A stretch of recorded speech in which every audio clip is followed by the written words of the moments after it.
Greetings, everyone. Today on the Higher Education Access Corner, I am excited. We have two special guests in our studio today. We have Dr. Kim McCurdy and we have Dr. Tanya Garcia, both with the Pennsylvania Department of Education. And we're going to be talking about Pennsylvania's Master Plan for Higher Education. So thank you for joining me today on our podcast. Absolutely. It's our pleasure, and thanks for having us. Absolutely. So to officially get started, I want to introduce them by talking about who they are. So Dr. Garcia. Tanya I. Garcia, PhD, is Deputy Secretary and Commissioner for Postsecondary and Higher Education at the Pennsylvania Department of Education. In this role, she oversees long-range planning for higher education in Pennsylvania, the implementation of statutory and regulatory responsibilities governing post-secondary education and educator certification. Before joining PDE, Dr. Garcia held various roles in state government, national nonprofits, and philanthropy, where she dedicated her work to improving policies and practices for all students from high school to post-secondary to the workforce. A first-generation student, Dr. Garcia earned a BA in philosophy and a BS in biology at Florida International University. Her MA in higher education administration is from the George Washington University. She earned a PhD in public administration at American University. A wealth of knowledge at this table, but there's even more. Dr. Kim McCurdy is the Bureau Director of Postsecondary and Adult Education at Pennsylvania Department of Education. A first-generation college student, Kim started her career in higher education as a work-study student in the Financial Aid Office at Indiana University of Pennsylvania, where she earned her bachelor's degree in journalism. She earned a master's degree in adult education from Widener University and a PhD in instructional management and leadership from Robert Morris University. Kim also serves as adjunct faculty at Duquesne University in their MS in Higher Education Administration program. She has spent over 20 years working in college affordability, access, and success for students. Thank you both for joining me today. And as everyone's heard, I have a wealth of knowledge at this table, and I'm excited to start the discussion. Kim is also going to be co-hosting with me today. So she's joined me previously for a podcast, and I'm happy to have her as a co-host today while we get a wealth of information from Tanya. Well, thank you so much for having us, Tiffany. It is really an exciting time to be talking about college affordability and how to increase post-secondary attainment in the Commonwealth. And I am delighted to have been asked by the State Board of Education, Council of Higher Education, to serve as co-equal partner as they update Pennsylvania's Master Plan for Higher Education. All right. So that's a great segue into, can you tell us about what is the master plan? What is Pennsylvania's master plan for higher education? So the master plan is really a guidance document intended for the governor, the General Assembly, and all institutions of higher education financed wholly or in part through state appropriations. And so that really touches upon every aspect of our sector, from the 2-year sector to the 4-year sector, public, independent nonprofits, private license and career schools, all of those educational institutions that make our Commonwealth a diverse place within which there are many, many post-secondary options. And so the master plan itself, this is going to be a very important document, because when the State Board of Education set its post-secondary attainment goal for the Commonwealth in 2018, we have been reporting on our post-secondary attainment efforts, but we didn't really have a plan that matched. And this is what the current update to the master plan involves. It's a roadmap for reaching the attainment goal that the State Board of Education approved in 2018. That's a great way of letting us know how we got here. Yeah. What's the goal for the plan, the overall goal? The overall goal is to reach the 60% by 2025 goal of having Pennsylvania, at least 60% of all Pennsylvanians with a post-secondary credential or industry certification of value by 2025. Right now, we're at almost 51%. And so we have a little bit to go, in less than 3 years. But what I will tell you is that Pennsylvania, like the rest of the nation, when you look at attainment rates by race and ethnicity, not every group is, proceeding in the forward fashion in increasing attainment for different populations. So our Asian Pennsylvanians have the highest attainment rate currently at about 65%, and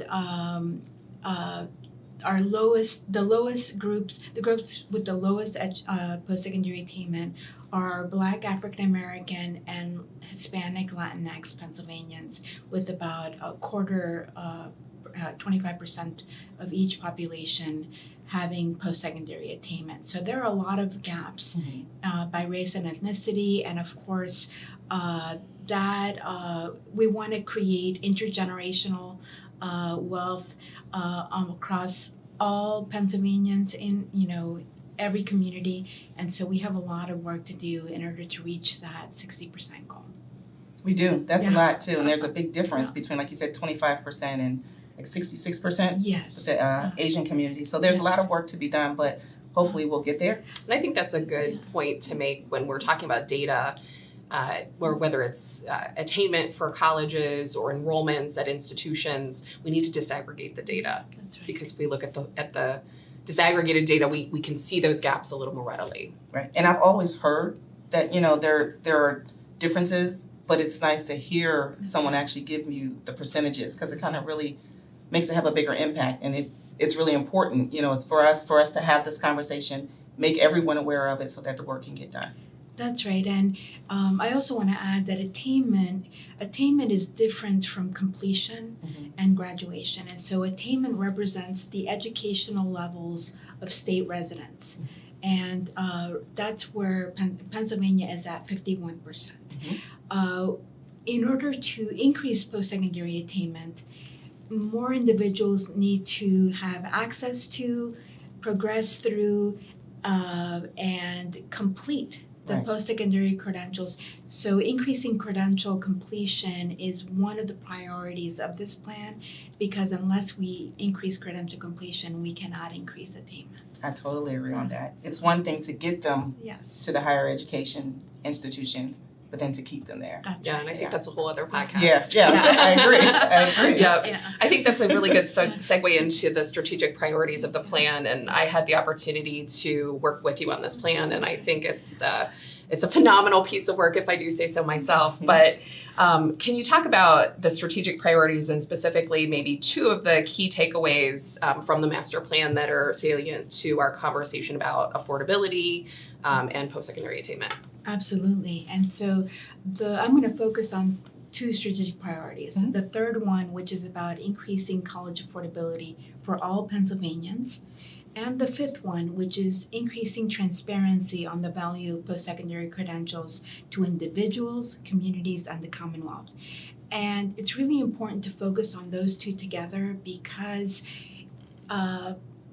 we simply do not have enough information out there for people to make good decisions about what institution to apply to, what programs to enroll in, and how that connects to occupations across the Commonwealth. And so one of the reasons why college affordability is so difficult to understand is that there's a lot of interplay in terms of who can afford to go to college.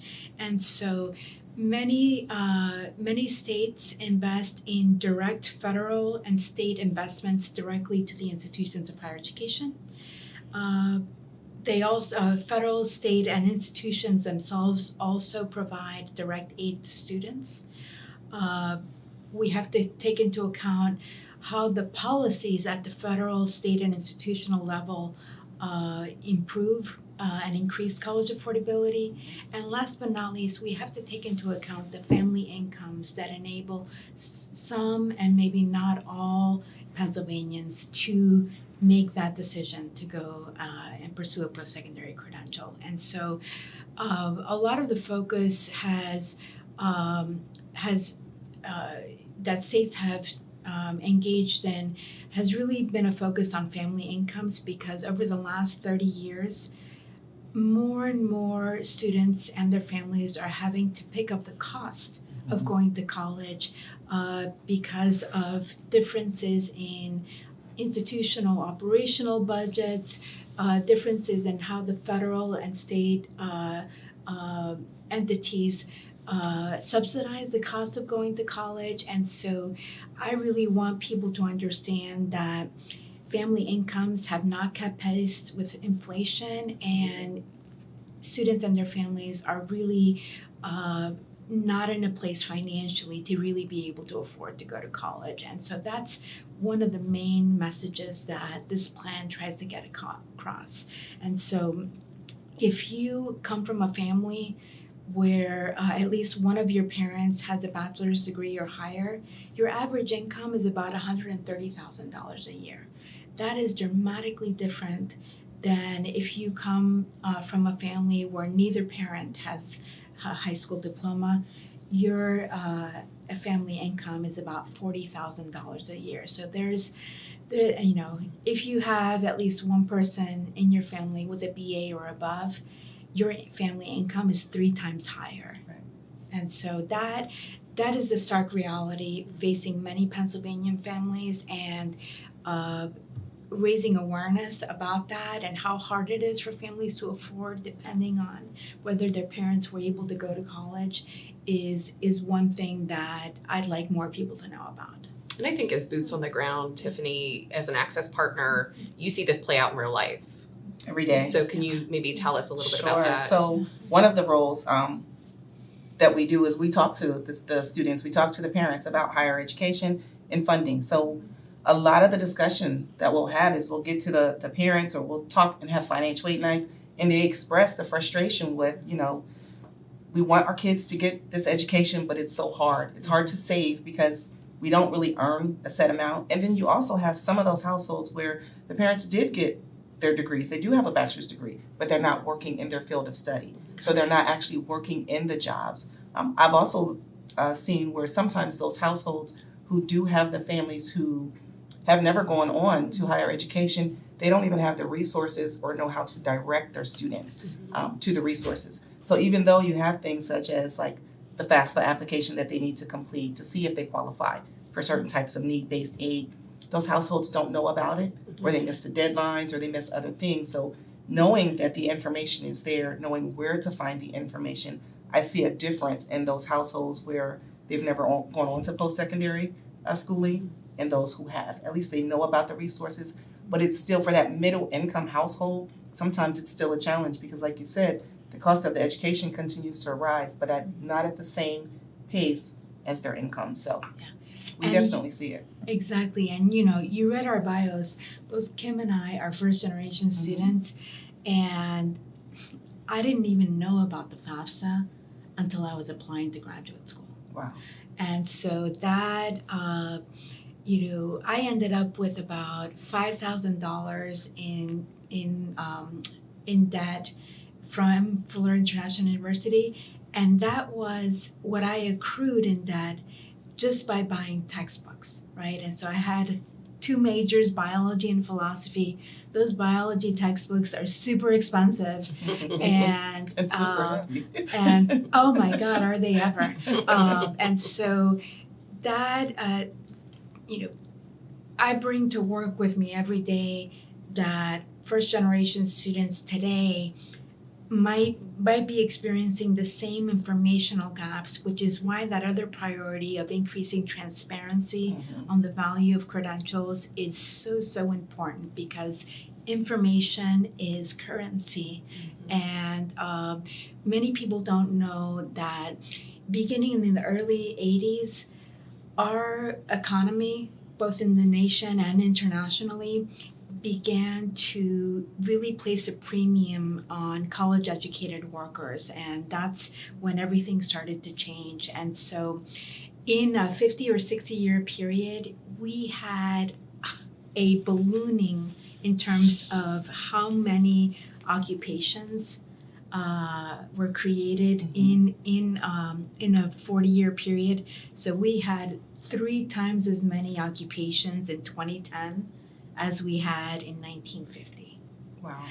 We also had a quintupling of how many programs of studies or majors were available for students to choose from. So back in 1985, we had 410 majors.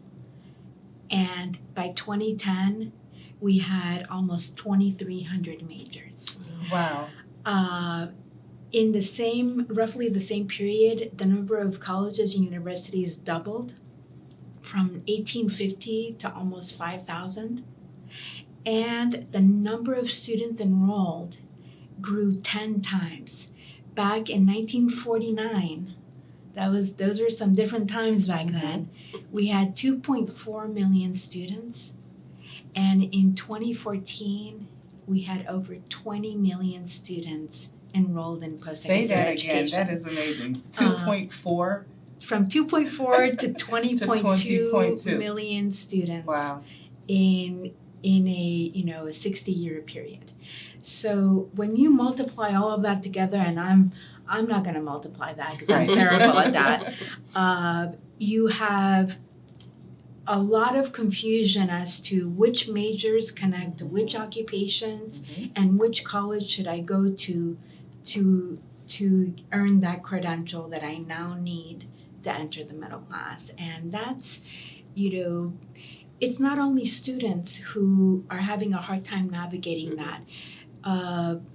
We have to understand as professionals how the ballooning of choices that students now have to make, we have to be better at knowing what those connections are. And equally important, our policymakers need to know that this ballooning of choices is not, didn't happen overnight, but the way in which we finance both institutions and, provide a pathway for students to get the aid they need, it's much more complicated, and certain aid types are just not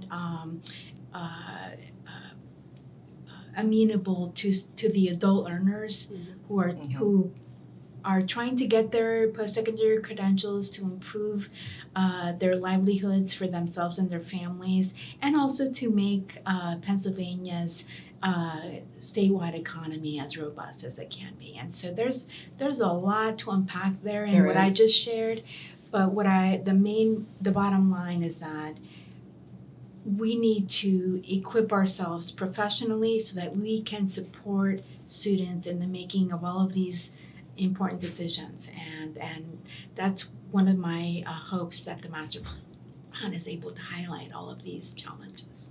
That was a lot, and I wanted to kind of add on from what you were saying when you mentioned like the adult learners. I think sometimes they get lost in the discussion because you have so many adult learners, or maybe they didn't have the opportunity to go to a post-secondary school, or maybe they're in the process where they've lost a job, or they're pivoting and they're entering a new role, and we sometimes miss them when we're just talking about access and affordability.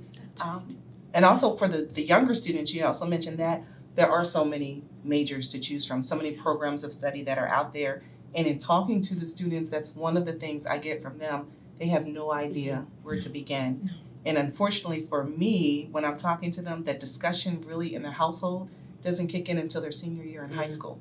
So they've gone from, starting their secondary education all the way up until their senior year, and that's when they decide to start to think. And that's not a lot of time to think about what it is you want to do, not even necessarily for the rest of your life, but what do you want to do to start your career? So there is a lot. I think we can all do a little bit better, a job, and making sure that we're helping students to explore the different options that are out there, encouraging the parents to get involved, and also for us to not forget about that adult learner that is out there. So I think some of the institutions that have brought on those college navigators, those are really good resources for adult learners. I think our school counselors, for the traditionally aged students, we talked about this in our last discussion about there just aren't enough of them. And so there's so much noise in this space, and how can we make sure that we can parse it out in chunks that are, we can relate, we can understand what the steps are. And we need to do a better job of that. I think one of the things around majors, we used to, when I started, they talked about jobs that don't exist yet. And I think we're there, right? And so some of the majors that maybe we had aren't, like I was a journalism major, and although there is journalism, I think a lot of schools have gotten away from that major because it isn't newspapers anymore. It's online, and it's more communications and things like that. So it's just ever changing and ever growing. And how can we make sure that we keep up with it, and we have the right people in the right places, that we fund schools to get school counselors into those positions, that we're not forgetting our adult learners, and what can institutions do to make sure that happens. And I think that kind of leads us into the next point. What do you all think the higher education landscape in Pennsylvania is going to look like moving forward, or should it look like moving forward? More specifically, what are some of the things that institutions can do to ensure the Pennsylvania learners will benefit from the rich landscape that we have right here in PA, so that we can keep the students here, keep the income here, keep it growing. That would make me happy, right? And That's the question. Part of the so we have an amazing post-secondary landscape here in Pennsylvania, and one of the best parts about having engaged in updating this master plan over the last 20 months is that we asked the colleges across the Commonwealth to send us their strategies that they have been using to bring more students on campus, different types of students, and so we're actually going to be compiling all of the strategies that align with the 5 strategic priorities in the master plan, because our institutions have not been sitting idly by while to increase enrollments and obviously power the Pennsylvania economy. And so what I would like to emphasize here in terms of it doesn't matter if you begin at a 2-year institution, at a 4-year institution, whether you begin taking college credits in high school, everybody needs an opportunity to access and succeed in post-secondary education. And what we know about the demographic trends that are coming our way is that by 2025, the K through 12 population in Pennsylvania is going to begin to decline. But within that decline, there will be an increase in the number of racial, ethnic, and income and geographic populations that we have never seen before. And so we're going to have more students of color, more multiracial students who want to come to our incredible systems and institutions of higher education. And we need to get ready for that now. The other thing that has to simultaneously happen, and many of our institutions are already engaged in these efforts, is welcoming and making, our returning vets, our, military service members, having them, bring the incredible wealth of knowledge that they have already gained, come to our campuses and earn a post-secondary credential that enhances what they already have gained. And so that is one population. Many of our campuses are really being proactive about engaging our military and veterans and their dependents and their families, right? We also need to pay more attention to students who are parenting and working while they're learning. And all of these students, we have 19 and 20-year-old parenting students. We have 26-year-old and older parenting students, and about a quarter of students enrolled in post-secondary education across the nation are, trying to support their families. And so from my point of view, in order to increase attainment, We have to enroll as many high school graduates from Pennsylvania into our post-secondary institutions, and we have to expand and broaden beyond that population of students to those adult learners. We have over 1 million Pennsylvanians who tried to earn a credential but weren't able to, and a lot of that comes down to their ability to pay and the information that they have available in order to make the best decisions. And so, long story short, we need to bring more high school graduates into post-secondary education, and we need to broaden those attending from Pennsylvanians, adults across, and there's plenty of options for them to choose from. Right. That's a lot. That's a lot. So it means it's a lot of work to be done, but it sounds like it's doable. There is a plan that's coming in play, and hopefully everyone will be on board, because it's kind of like an all hands on deck type of a thing. It's everything from the students and the families, to our legislative offices, our state agencies, folks like us here at PHEAA, PDE. So it's in our institutions as well. So it's an all-inclusive thing. I think that I'm looking forward to these numbers increasing, getting to the 60%, or even maybe even 75. Maybe I'm being a little aggressive here, but I think it's possible if we all do the work, if we're all willing to be on board for it. And it doesn't end, right? And it doesn't the end. work Right. never ends. It never ends, So right? I think just being in it for the long haul and seeing the progression that we're making in this arena, I think is really going to benefit. Yep. So don't get tired. Absolutely. Take a breather, pace yourself, right? Yeah, That's drink right. some espresso every morning. There you go. So some of the things I will kind of just want to reiterate to everyone is that this has been a great discussion. Hopefully everyone after listening, has a good understanding that there are some changes to come. Pennsylvania's master plan for higher education, be on the lookout for that. 2 of the points that strategic priorities you brought in was increased college affordability for all Pennsylvanians and increased transparency on the value of post-secondary credentials to individuals, communities, and the Commonwealth. That is a lot. Very important. If someone wanted to hear more or get more information just about this, or kind of like follow along, is that information out there on PDE's website? It's on the State Board of Education's website. We have meetings coming up that are all public, and we definitely look forward to hearing from students, families, and others. There's a public meeting, it's a virtual meeting on October 14th from 9 to noon. And then in November, on November 10th, that is when the State Board of Education will meet to discuss the master plan and whether it's going to be approved and ready for release.